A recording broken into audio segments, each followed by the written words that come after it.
Welcome, lords and ladies, back to the realm. I am your humble host, the Goat King, and today I'm going to take you on a tour of the plane of Earth.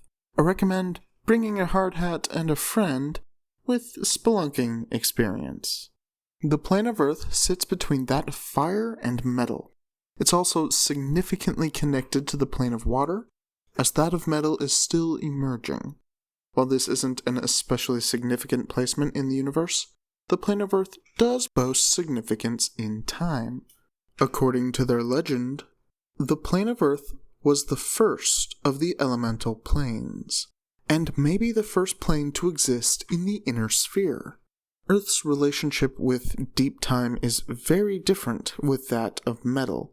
If you recall, the plane of metal puts an unnerving focus on decay, on a distant yet inevitable end. The plane of Earth, however, revels in continuous growth and abundance.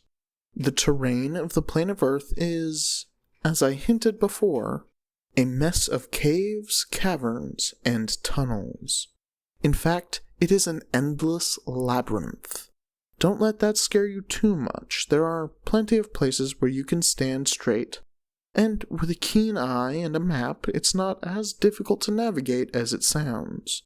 If you do choose to explore, you will find that one of the more frequent types of structures are the ruins left by the Zeomorns. Zeomorns are ancient earth elementals, originally constructed by Sairazul, to a population numbering 65,536. This population was fixed and immortal, but Irzul had other plans. He began to manipulate them with terrible visions of extinction. Before long, a deal was struck.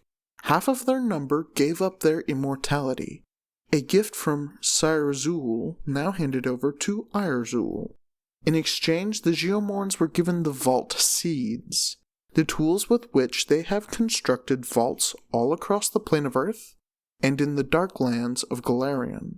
The Zeomorns have since left, forsaking both Golarion and the plane of Earth. They travel to other planets in the universe, building new vaults as they go. There are very few Zeomorns who remained. Notably, a Zeomorn named Kivao Chutum runs the Somnisphere. The Somnisphere is something between a prison, a nature preserve, and a zoo. You see, the Somnisphere is made of glass. Its structure is reminiscent of a pomegranate wrapped in an onion. It is a maze which contains many prisoners and many specimens.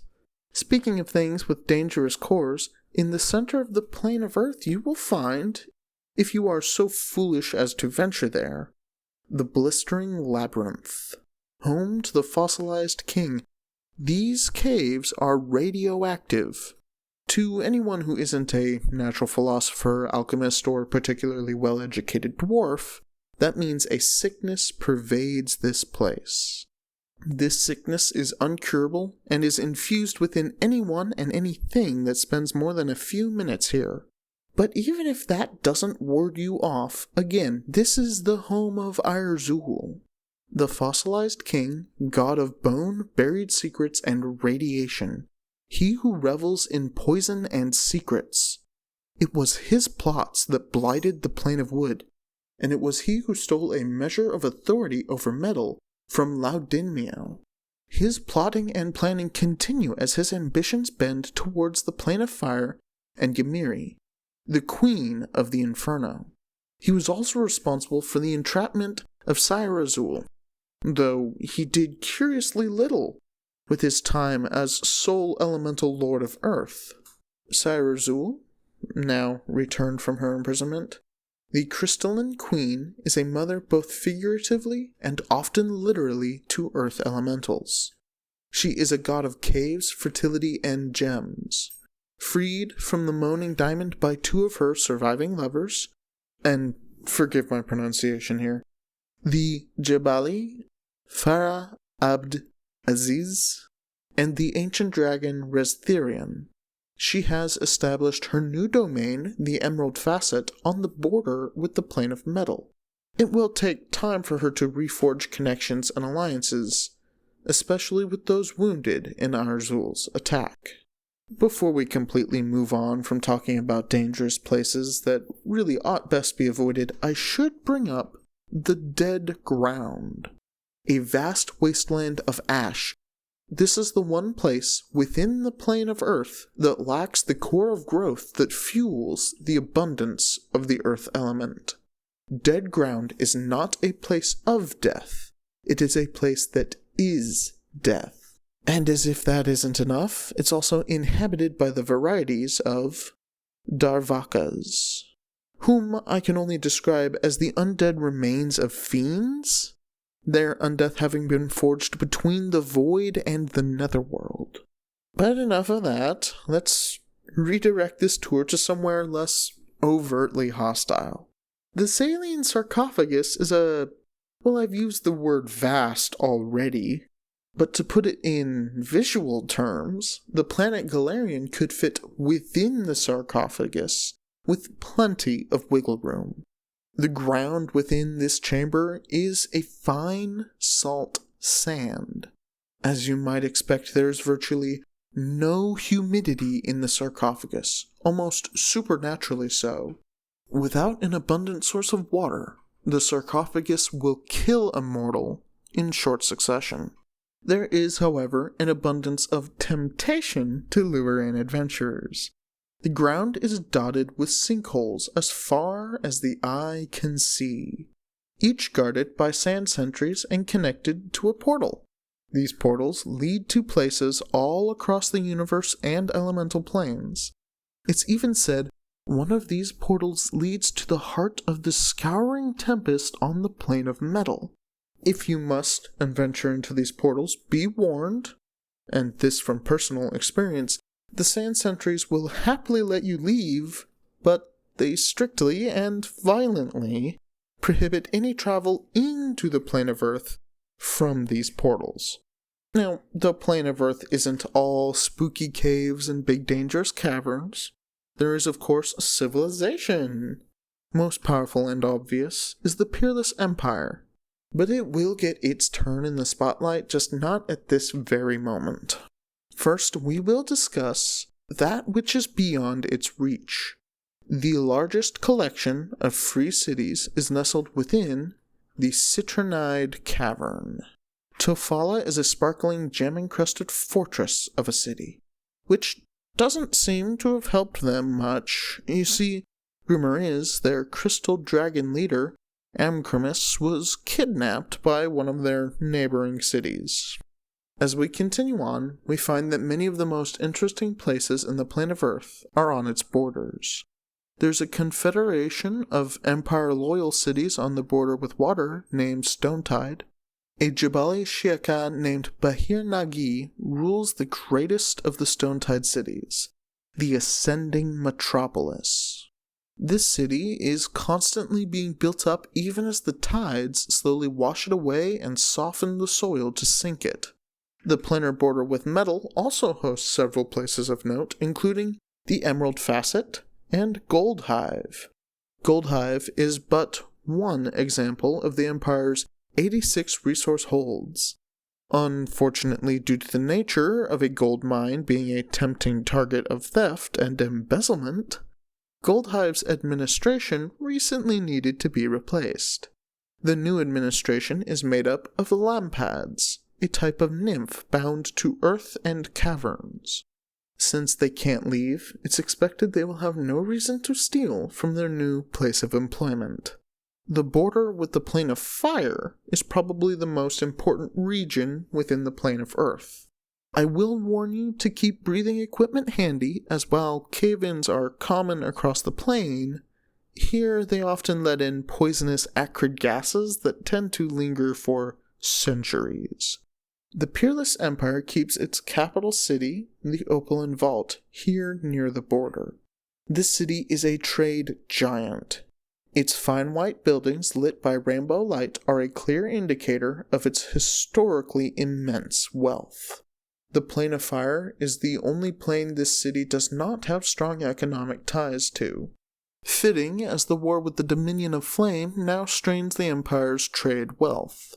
This war has waged for 500 years, since the death of Sultana Ashadia bint Khalid's father, at the hands of the Dominion. Central to this conflict is the city and diplomatic outpost Buhairat al-Nar. It was once called Lovalok. However, the Ifrit general in charge seems to harbor shifting loyalties in favor of the peerless empire, and authorized the renaming of the fortress. To speak of one last major power who frequents the plane of Earth, we have the gnome god of gambling. Nivei Rambodazzle, the grey polychrome, gambled her way into divinity in a bet with Torag. While she doesn't claim a realm on the plane of Earth, she is well suited to it and a frequent visitor. She is the god of gambling gems, gnomes, and stealth. And there's even a church to Nivei within the Opaline Vault. It isn't obvious, however, and if you're unlucky, you might have to search the basement of every gambling establishment in the city before you find it. Priestess Zanvadir runs the church and keeps its tunnels, which lead out of the city, secret from the Empire. If you are ever that way, the Oread Gnome Cleric likes card games, and she will probably respect you more if you can display a keen understanding of the rules. You are almost ready to explore on your own, but first, let me arm you with some new spells and items. There are a solid 20 new spells, including the new Toil Domain focus spells. First we have Practice Makes Perfect, a reaction spell with a 30-foot range that allows you or an ally to retroactively apply a +2 or +3 status bonus to a failed skill check. This has clear utility both in and out of combat, and I think it will prove to be a staple spell for any caster who has it. Then we have Tireless Worker, a 2-action, 30-foot range spell sustained up to a minute. For that duration, it suppresses one of clumsy, encumbered, enfeebled, or fatigued for the target. Now, this one is going to come up less often, and since it must be sustained, it costs an action every round. Because of that, Tireless Worker is going to be reserved for only those times when one of those conditions is doing more harm to the party than having slowed one would be on the caster. Moving on to items, there are of course a wide variety, so we'll just cover a few standouts. There are 3 new Aeon Stones, starting at 3rd level and ending at 14th. We also have Fossil Fragments ranging from 7th to 18th level. These fossil fragments are very similar in function to Wondrous Figurines, except the creatures summoned from the fossils are always constructs, and as such, have the appropriate immunities. If you are not familiar with Wondrous Figurines, they are magic objects that can be placed on the ground and activated to become a specific creature. In the case of fossil fragments, they become the fossilized skeleton of a creature. For example, the Deinonychus Claw can be activated once per day for 10 minutes at a time to become a Deinonychus, a raptor-like medium creature that can serve as a mount for smaller creatures. This item is level 7 and 360 gold pieces. The last item I want to cover is the Sand Castle, a level 11 uncommon item worth 1,250 gold pieces. This item has the Structure trait, and can be used to create a fortress 120 feet on a side. The structure has 10-foot thick walls and no doors or moving parts. The whole thing is weak to water and will collapse in heavy rain. Also, the walls are easy to climb because you can dig out footholds as you go. Frankly, I'm not sure how best to use this item except as a giant player character's here sign. I think I'd probably use it to modify other larger structures, block hallways, and create convenient staircases, that kind of thing. It's a cool item in terms of, flavor, but it has so many downsides that I'm just not sure how strong it is. I suppose we should finish with an examination of what all lives on the plane of Earth. We of course have the Earth Pneuma Shades, souls of mortals from the universe who died with a strong connection to elemental Earth. The crystal dragons serve a more active role here on the plane of Earth than we have seen from the dragons of the other elemental planes. However, they've still been elusive. There are a wide variety of Earth elementals, from the cicada-like exuvii, prized for their alchemical properties, to the stunningly scintillating crimsals, and the mountainous elder outcrops. The Zeomorn, once rulers of the plane, are now the rarest of its denizens. And finally, the Jabali genies of Earth are the new ruling class, and the core citizenry of the Peerless Empire. We've now walked every corner of the plane of Earth. Next and last is the plane of fire. I hope to see you there. I've been your humble host, the Goat King, and until next time, travel with loyal companions.